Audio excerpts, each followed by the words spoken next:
Halo teman-teman semua, selamat datang di Chat Raport, cengkraman singkat berbobot.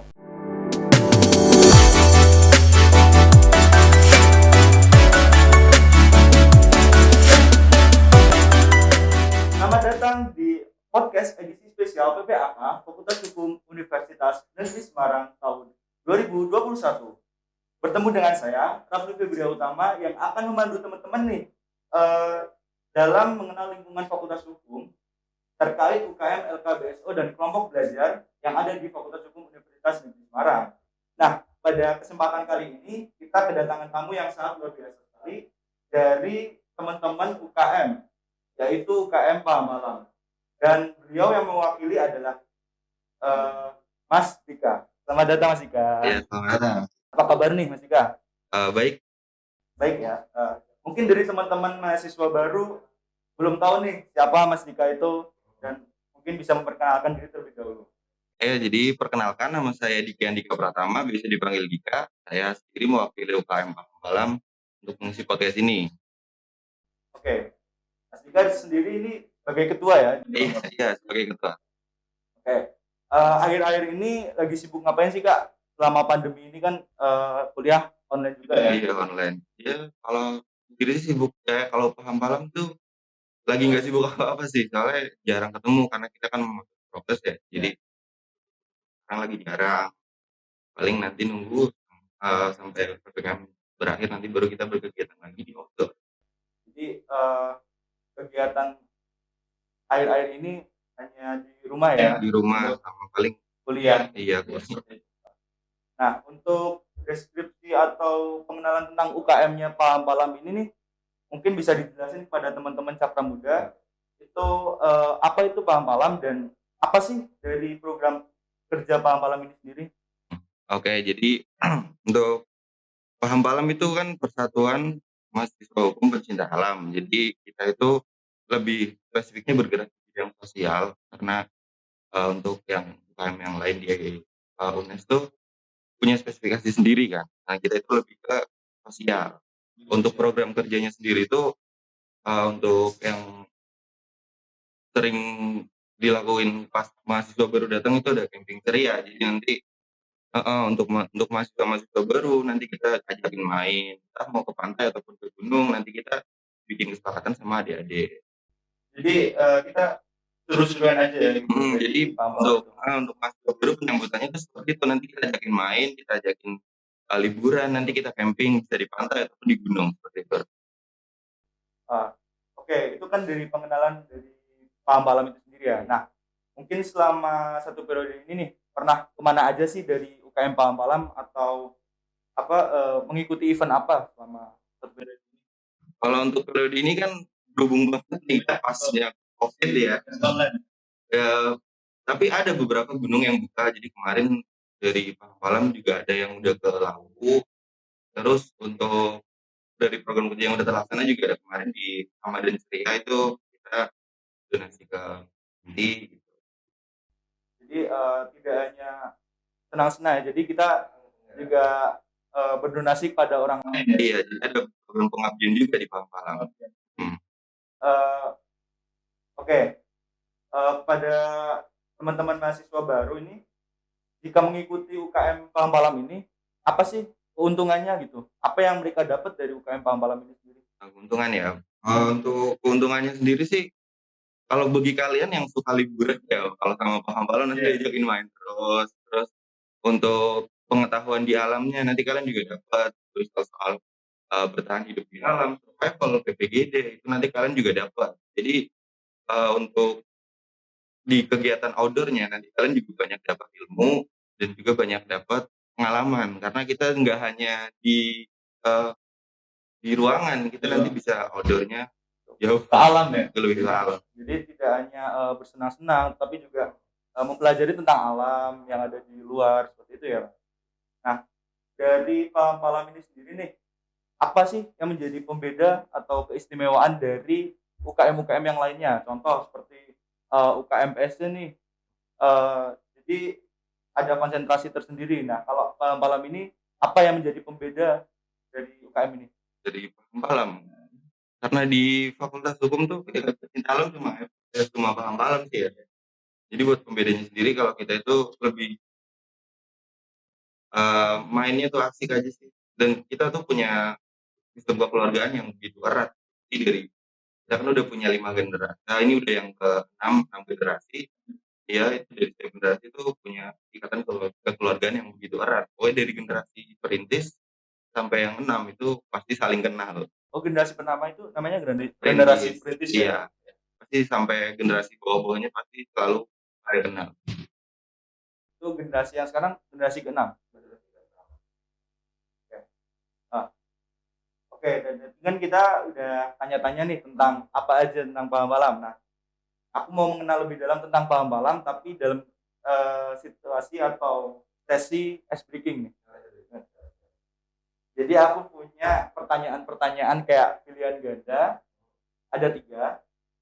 Mungkin Mas Dika bisa ngejawab ya. Iya. Mungkin, kita bertanya santai aja. Nah, ya, siap ya? Udah siap ya? Oke. Pertanyaan pertama nih, tahun berapa sih paham malam ini dibentuk? Paham Palam, Dan aku kasih oh jawaban dulu ya. oke oke. A, tahun 2013, B, 2014, atau C, 2015? 2013. Betul, jawabannya 2015. Dapat apa nih, Kak? Mungkin kesenangan. Oh, siap. Seperti itu. Nah, mungkin bisa dijelasin nih awal dari berdirinya paham malam itu di tahun 2015. Oh, di tahun 2013 ya. Jadi awal berdirinya itu sendiri, itu dari generasi perintis yang membentuk Paham Palam pada 2013, dan waktu itu juga belum belum sah menjadi UKM gitu. Oke, langsung ke pertanyaan kedua ya. Tapi itu ya, Paham Palam memang langsung, apa namanya, dapat tempat tersendiri pas dia langsung berdiri. Berdiri. Mhm. Oke, ini langsung ke pertanyaan kedua aja. Mohon maaf tapi agak sedikit itu ya. Apa lambang dari paham palam? A, kuda liar, B, celeng liar, atau C, banteng liar? Celeng liar dong. Celeng liar, betul sekali. Itu kenapa sih pakai ya celeng liar? Hmm. Jadi jelasin atau Kalau kita pakai lambang celeng liar itu karena kita mengambil filosofi dari cara hidup celeng.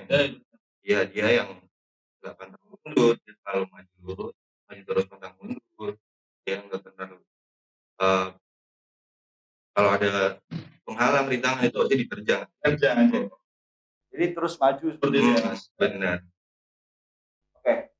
Di pertanyaan terakhir nih, mungkin kalau anak-anak paham palam pasti tahu ya. Apa nama sebutan base camp atau tempat berkumpul dari paham palam? A, gunung, B, warung, atau C, susah? Yang C, susah. Susah. Iya. Kenapa disebut susah? Nah, jadi susah itu dia itu apa ya, nama sarang gitu ya. Sarang. Sarang. Jadi tempat berkumpul buat anak-anak Paham Palam, base camp-nya itu di situ. Jadi setiap kegiatan buat berkumpulnya pasti di situ. Oke, oke. Nah, kemarin kan dari teman-teman panitia BPAK udah menanyakan kepada teman-teman mahasiswa baru nih, khususnya teman-teman Cakra Muda, buat bertanya di story IG Instagram dari BPAK FMS. Nah, ini ada beberapa pertanyaan yang mungkin aku nggak bisa sebut namanya. Pertanyaan pertama dari mahasiswa baru itu, UKM Paham Alam tuh kalau eksplor alam sekitar Semarang saja atau ke luar Semarang? Wah, kita nggak hanya eksplor di Semarang ya, kita tuh udah sampai luar Pulau Jawa.